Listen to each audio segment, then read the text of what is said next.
후기현상학 다시 이어서 말씀드리겠습니다. 지난 시간에 말씀드렸던 게 뭐냐면 몸과 마음, 신체와 마음이 데카르트가 이야기했던 것처럼 두 개로 이원론, 구분된 것이 아니고 원래는 신체의 마음이 인바디라는 표현 아시죠? 그 몸속에 들어가 있다, 구현되어 있다, 포함되어 있다. 이렇게 이야기를 했습니다. 그래서 이런 흐름이 있었고요. 원래 이걸 가지고 서양에서 이제 끊임없이 싸워왔죠. 서양 전통에서부터 그다음에 데카르트가 두 개로 구분했고, 유물론에서는 모든 것이 물질이다. 그다음에 관념론에서는 모든 것이 우리 의식이다. 의식이 만들어내는 거다. 이렇게 얘기했었죠. 그러다가 이제 베르그송이나 스피노자나 이제 요즘 철학에서는 그렇게 얘기하지 않고 몸하고 마음은 같은 거다.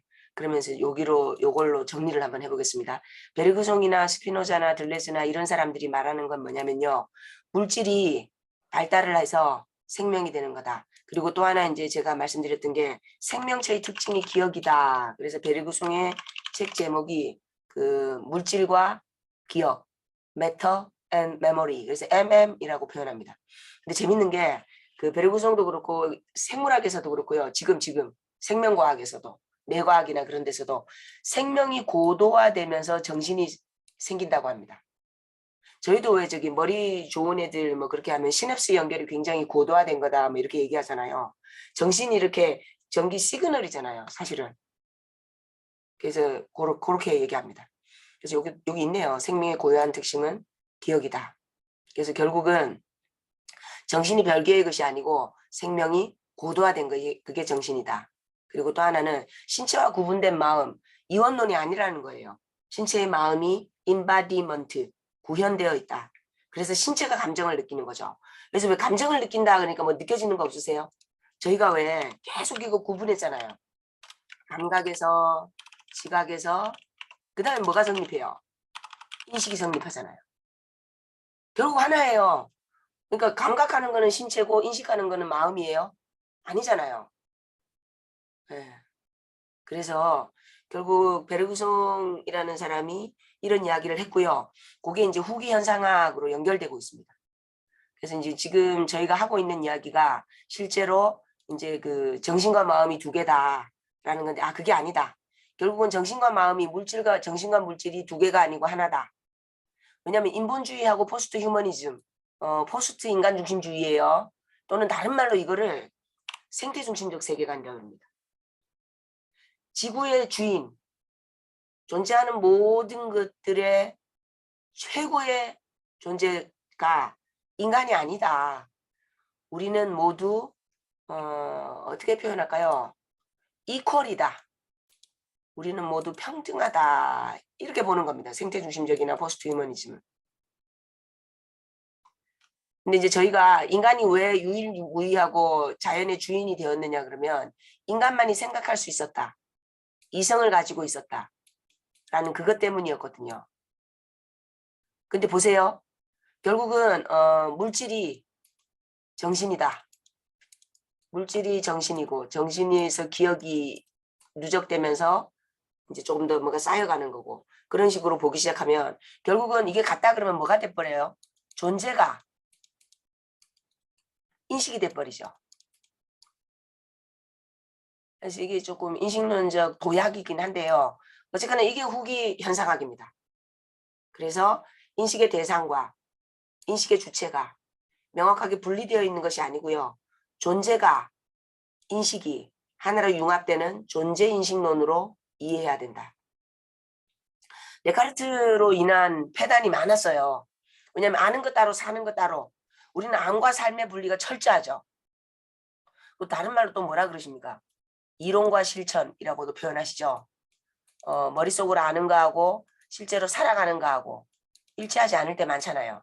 존재됨, 존재함이라는 거하고 인식함이라는 거하고. 그래서 이제 존재인식의 일치 또는 철학용어로 존재인식론이라고 부릅니다. 이게 또 하나 이제 뭐로 연결되냐면 그 화이트헤드 그 제가 말씀드렸죠. 모든 우리가 하는 철학은 학문은 플라톤의 각주다라고 얘기했던 사람입니다. 화이트헤드 같은 경우에도 이 사람은 제가 어제도 호모사피엔스가 궁극의 종결자가 아니다. 그죠? 우리도 장구한 지구 역사 동안 지질 시대 동안에도 그랬고요. 어떤 종은 출현했다가 멸종하고 사라지고 어떤 종은 조금씩 이제 베리에이션 모양이 바뀌거나 또는 다른 진화의 경로를 거쳐서 살아남고 우리는 호모사피엔스는 얼마나 오래 갈까요? 근데 이제 화이트헤드도 똑같은 말을 했습니다. 그러니까 영원한 거는 어떻게 보면은 생명의 흐름밖에 없대요. 물질의 흐름.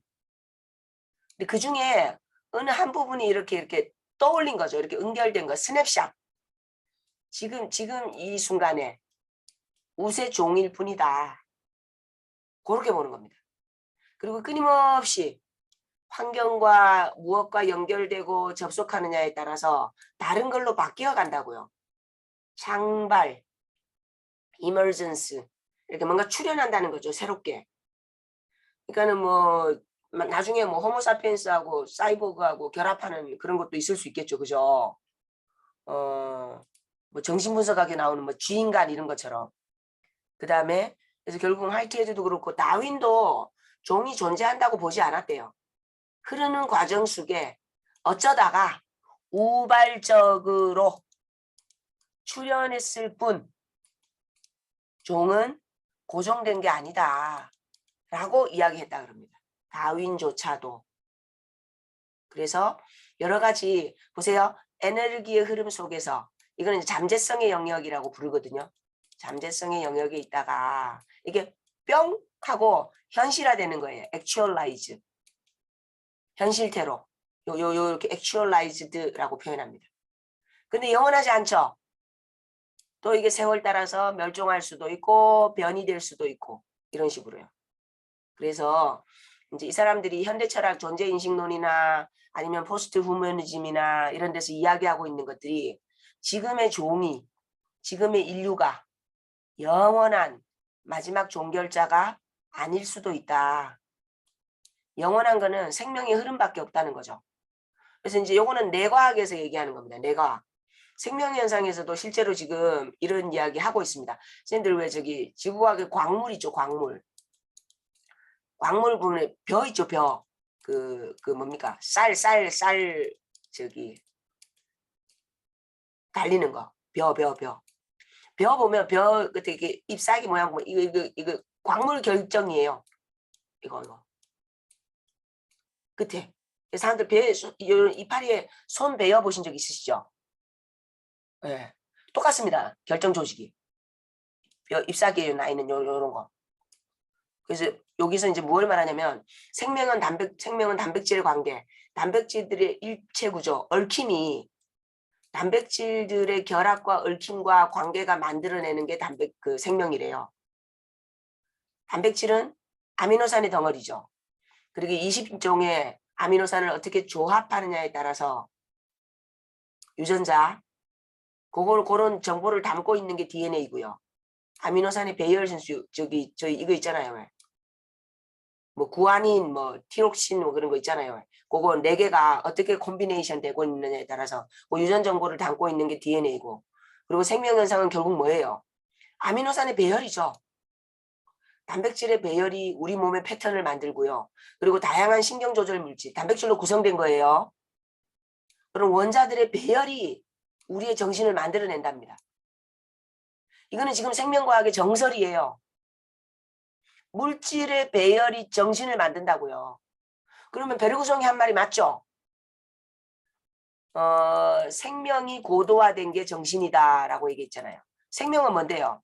단백질의 덩어리로 만들어진, 결합의 덩어리로 만들어진 물질이 연결되고 결합된 덩어리, 네트워킹 된 거죠. 연결된 거, 결합된 거, 구조화된 거. 그리고 이 생명이 고도화된 것이 뭐 시냅스라 그러든 원자 배열이라 그러든 뭔지 모르겠습니다. 정확하게는. 그 시그널이 복잡해지고 네트워킹이 얽히고 설킨 게 결국 우리가 소위 말해서 사고하는 존재, 정신이라고 얘기했던 그거를 만들어낸다.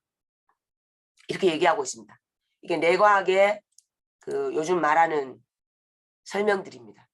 그래서 아미노산의 신경 전달 물질인 글루타메이트, 가바 등 원자들의 배열에 의해서 우리 브레인이 전기 신호를 만들고 그 전기가 메모리, 생명의 특징이다라고 했던 기억이죠. 기억이 된대요. 그리고 원자의 배열이 결국은 뭡니까? 메모리로 바뀌는 거죠.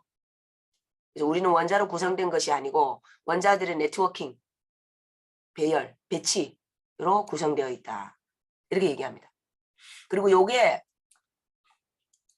아까 제가 지금 저희 후기 현상화 가다가 여기로 왔잖아요. 존재가 인식이다라고 얘기했죠. 그러니까 존재하고 인식하고 맞물려 있어요. 맞물려 있어요. 그래서 이제 존재 인식을 두 개 단어로 쓰지 말고 존재 인식론이라고 해야 된다는 거. 이중슬리 실험 이거 아시죠? 관찰자가 이렇게 딱 보고 있으면 얘가 갑자기 파동으로 움직이죠. 거꾸로인가요? 관찰자가 보고 있으면 입자로 움직이죠. 그러니까 빛의 이중성 있잖아요. 왜? 빛은 파동이기도 하고 파티클이기도 하고. 여기 있네요. 그 웨이브 그리고 파티클. 이 그림은 틀린 거예요. 이런 실제 이렇게 안 보여요. 레이저 광선솜 이렇게 윙윙하고 시각화해 놓은 거죠. 그러면 관찰자가 없을 때하고 있을 때하고 그 빛의 이게 움직임이 달라져요. 파동이었다가 입자였다가. 아니면 슈레딩거의 고양이 기억나시죠? 고양이가 이제 박스 안에 고양이가 있어요. 근데 우리가 이거 뚜껑을 열 때하고 죽을 때하고 우리 뚜껑을 여는 우리의 행위자가 개입이 되잖아요. 그럼 고양이의 삶과 죽음이 바뀌어요. 현상학은 현상학이죠. 현상학이 뭐예요? 내가 너를 볼 때 어떤 지향성을 내느냐에 따라서 네가 다르게 보인다 아니에요. 똑같은 여잔데 내가 노바디로 볼 수도 있고요. 여자친구로 볼 수도 있고 엄마로 볼 수도 있고 아니지 그렇게 같이 보면 안 되는 거야. 큰일 날 소리. 저기 그 애인으로 볼 수도 있고 저 양반이랑 결혼해야 되겠다 이런 마음을 낼 수도 있잖아요. 나의 지향성에 따라서 이 사람의 존재가 달라진다니까요. 그렇게 해서 우리의 인식이 달라진다니까요. 똑같이 고양이랑. 근데 지금 여기서 후기 현상학은 뭐를 다르게 얘기하냐면 존재와 인식이 같다라는 거예요. 다시 한번 정리해 볼게요. 존재와 인식이다. 존재가 인식이다. 처음에 모든 것은 물질밖에 없어요. 사실은. 매터 아니면 동양 철학으로 뭐 기라고 하시든 간에 뭐라고 하시든 간에. 근데 이게 이제 덩어리지고 네트워킹이 되는 거죠. 그거를 원래 제가 지금 네트워킹 아니면 아까 배열, 배치 뭐 이렇게 표현했는데요. 정확한 철학 용어로는 조합 아상블라주입니다. 결합체. 그렇게 해가지고 생명이 고도화되면 생명이 탄생을 해요. 이 생명이 고도화된 거. 이 뭐예요? 신경전달물질 만들어지고 뭐 배열을 이루고 뭐 이렇게 하면서 결국은 뭐가 된다고요? 조절물질을 구성하는 원자들의 배열이 결국은 우리의 정신을 만들어낸다. 생명이 고도화된 것이 정신이다. 그리고 전기 시그널 그것이 기억으로 전환되어서 우리가 이제 그 어딘가 저장이 되는 거죠. 나중에 인출이 되고 그래서 이제 재인을 하는 거죠. 다시 인식하는 거죠. 그래서 요게 조금 이제 이거 무슨 소리 하는지 모르겠다 하실 수도 있는데요. 요즘 지금 현대 철학의 정점이죠. 그래서 존재에서 관계. 그래서 이제 현대 물리학에서는 존재, 나는 뭐다 라는 존재는 없고요. 관계만 있대요. 관계만. 그러니까 누구와 관계하느냐, 어떻게 배열을 이루느냐, 어떻게 배치되느냐, 어떻게 조합되느냐에 따라서 뭐가 달라져요? 그때그때 이 존재가 달라진다는 거죠. 그죠? 그 외 애기들도 그 뭡니까 이게 유전자 전사 이루어지고 뭐 이렇게 할 때 잘못 뺏기거나 아니면 잘못 연결되거나 이렇게 뭐 덜 분리되거나 이렇게 되면 어떻게 돼요? 바뀌잖아요 이게. 뭐 다운 증후군이나 아니면은 또 뭡니까 그 샴 쌍둥이 같은 것도 적절히 분리되고 적절히 조합되고 이거 관계가 일목요연하게 돼 있어야 되는데 조금 잘못 얽히거나 잘못 배열되거나 잘못 접합돼 버리면 존재가 바뀌죠. 하여튼 이런 이야기를 데카르트 이후에 데카르트의 잘못을 바로잡느라고 수많은 철학자들이 지금 여기 적었던 사람들은 대표적인 사람들입니다. 이 사람들이 이야기를 했고요. 현대 철학에서는 자연과학이나 아니면은 뇌과학, 현대 물리학 등등에서 뒷받침이 되고 있습니다. 그러면서 등장한 것이 신물질주의입니다. 신물질주의. 그러니까 물질이 우리가 물질보다 물질의 덩어리, 하다못해 뭐 지구도 물질의 덩어리죠. 인간조차도 담고 있는. 또 뭐가 있을까요? 뭐 멍멍이 또요. 얘네가 인식이 없다고 할 수 있을까요? 마음이 없다고. 진돗개 얼마나 똑똑한데요. 그래서 그게 이제 신유물론이고요. 이 사람들이 말하는 건 뭐냐면 물질적 전회라고 말씀드렸죠. 그리고 선생님들 사실은 몸이 달라지면 인식이 달라진다 대표적인 게 그 자율주행 자동차입니다. 자율주행 자동차가 지금은 3단계거든요. 그러면은 어느 차 선전하는 거 있죠. 어떤 여자 퇴근할 때 지쳐가지고 차 이렇게 시동 가는데 이제 자고 일어났더니 엄마 집에 데리다 놨죠. 차가.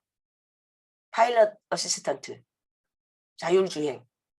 지금 4단계가 되면은 선생님들이 예를 들어서 차를 타고 가다가 인사사고를 내잖아요. 그럼 책임을 회사가 집니다. 회사가. 자율주행 자동차 이거 프로그램 설계한 회사가 집니다. 선생님은 무죄입니다. 무죄. 자율주행 4단계는 인간이 운전 안 하거든요. 지금도 파일럿 어시스턴트 지금 2.5단계나 뭐 3단계 지금 구현되고 있는데요. 거의 뭐 고속도로 밀릴 때는 얘가 100% 운전하면 잘 갑니다. 설 때 서고 갈 때 가고. 벤츠나 그 뭡니까? 그 전기차, 테슬라가 최고죠. 현대나 그런 것도 자율주행 굉장히 훌륭합니다. 2.5단계. 지금 벤츠 4단계 지금 조만간에 나올 거거든요. 그렇게 되면은 일단 인간 책임이 아닙니다. 그리고 또 하나가 선생님들 내비게이션. 내비게이션으로 운전한 사람들 지도 못 봅니다. 몸이 달라졌어요. 그냥 내비게이션으로 인해서 인식만 달라진 게 아니고요. 선생님들 몸이 달라졌다니까요. 차에서 딱 내리면 동서남북 분간도 못해요. 나는 누구 여긴 어디. 내비게이션 없이는 운전도 못 하시고요. 선생님들 시계 보고 별자리 보고 방향 못 찾잖아요. 내비게이션 없이. 하여튼 그래서 몸하고 인식은 하나다. 오리토끼 기억하시면 됩니다. 오리토끼. 오리냐 토끼냐가 이렇게 디베이팅 할 일이 아니고 오리이면서 토끼인 거죠. 그래서 결국은 지금 저희가 그럼 도대체 뭘 말하려고 하는 거냐. 세상이 달라지고 있습니다. 그래서 지금 저희가 이제 기존에 알고 있었던 거는 요거였죠. 이 모든 것이 뭐예요? 인간 중심의 패러다임입니다.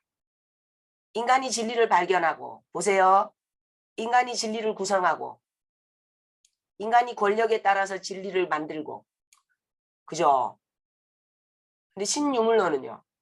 인간 말고 다른 존재들도 있다. 그리고 우리는 그들과 어떤 관계를 맺느냐에 따라서 인간 존재가 달라진다. 그걸 이야기하고 있는 거예요. 나도 달라지고 대한민국도 달라지고 그리고 이제 조금 멀리 나가면 어떻게 될까요? 지구인도 달라지겠죠. 지구인도. 그래서 이제 그게 생태주의 패러다임이라 그럽니다. 생태주의 패러다임.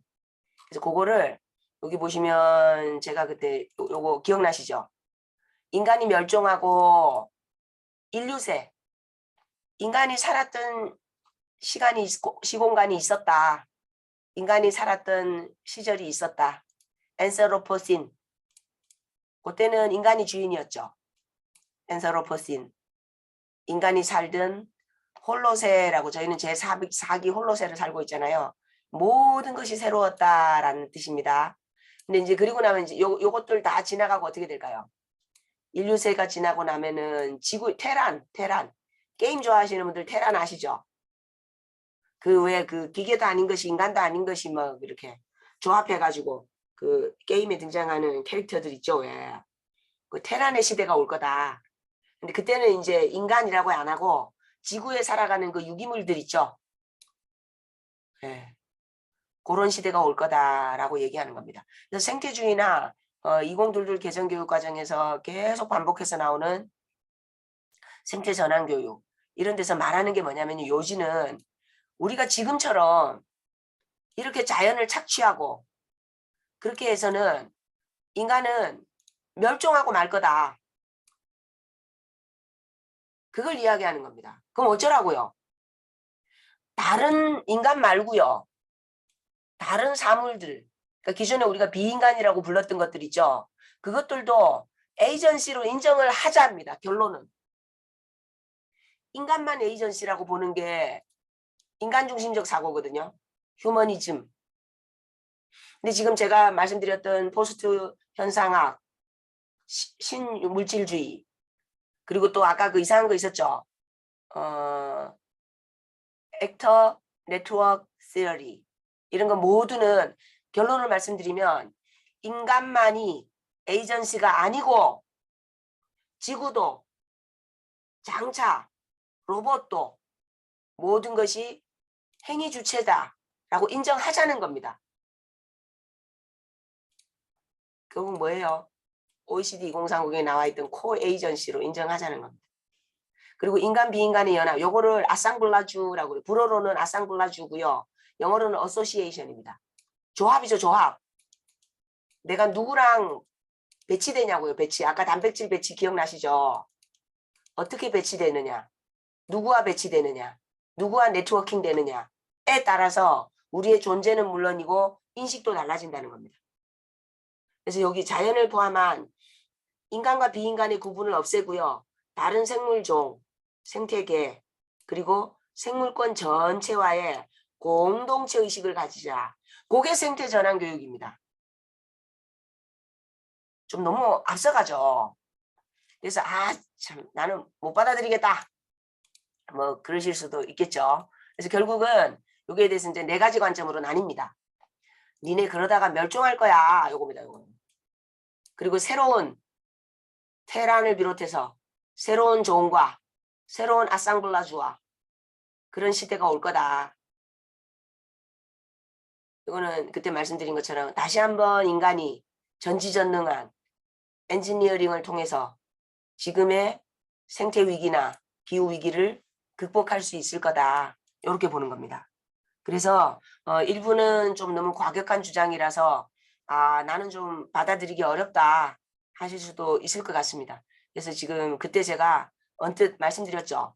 그래서 학습 이론도 옛날처럼 인간이 정보 처리 기계와 같아서 인풋이 있고 아웃풋이 있고 오로지 인식만, 오로지 인간의 이성적 능력 발휘만 인정하거나 아니면은 각자 어느 지평에서 어떻게 보느냐에 따라서 주관적으로 의미를 구성한다 라고 보던 구성주의가 아니고요.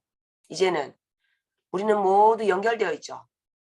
똑같이 과학 수업을 하는데도, 아니면 저희도 보세요. 지금 줌으로 수업할 때 하고 교실에서 분필 들고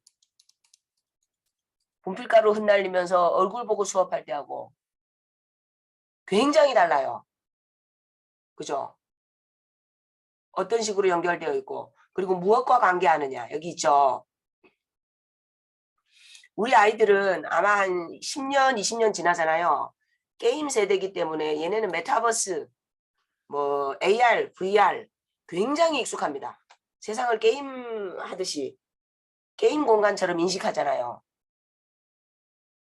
이 아이들의 학습 방법은 우리랑 달라요. 저희는 오로지 뭐 옛날에는 천자문 세대였고요. 그리고 저희는 텍스트에 익숙하잖아요. 그래서 어르신들 보면은 꼭 출력해달라 그러죠. 근데 저는 출력물 잘 못 보거든요. 화면으로 보는 게 익숙하거든요. 근데 요즘 아이들은 글자 못 봅니다. 글자. 텍스트로 안 보죠. 동영상으로 보잖아요. 그리고 할 수 있으면 VR이나 AR로 하기를 원하죠. 간접 체험이라도. 이렇게. 얘네는 사실은 이거랑 리얼리티랑 구분도 잘 안 하는 것 같아요. 새로운 아이들이 잘하고 있습니다. 그래서 그런 공간에서는 어떤 공간 속에서 어떻게 관계 짓고 어떻게 네트워킹 되면서 수업하느냐에 따라서 학습 이론이 바뀝니다. 여기 있죠. 개인과 사회가 서로 상호 관계 속에서 얽혀 있다. 또는 관계적 물질주의다. 그리고 학생들이 세상을 경험하고 소통하는 방식이 달라지고 있고, 뉴미디어, 인공지능, 과학실, VR, AR 뭐 이런 거 있죠. 이 모든 것들이 학습이나 게임을 아이들은 굳이 구분하려고 하지도 않는다. 그리고 관계주의 속에서는 학습자, 학습 매체 등 존재들 간의 상호 의존성, 행위자 연결망 있죠. 근데 여기서 아까 액터 네트워크 티어리 브루노라는 사람이 얘기했던 거고요. 지금 어느 몇몇 대학에서는 과학교육 박사 논문이 ANT로 만들어지고 있습니다. 저만 해도 지난달에 박사 논문 심사를 하나 했어요. 그리고 논문 주제가 ANT였습니다. ANT, Actor Network Theory. 그래서 여기 보시면 요거만 하고 이제 그만하겠습니다. 이게 들레즈는 어차피 저희가 오늘은 다 못할 것 같습니다. 요거 있죠. 행위자 연결망 이론이 뭐냐면요. 사고나 행동은 행위 주체의 독자적이고 개별적 수준에서 이루어질 수 없고요. 내가 무엇과 접속하느냐. 네트워크 관계 속에서 다른 존재자들하고 상호 의존적인 협력에 의해서 이루어질 수 있다고 본다. 이게 똑같아요. 옛날이랑. 옛날에는 교사, 인간, 동료 학생, 학부모, 뭐 이런 인간 존재들. 다른 뭐 인간 에이전시 있죠. 이것만 교수 학습의 참가자로 봤거든요. 그죠?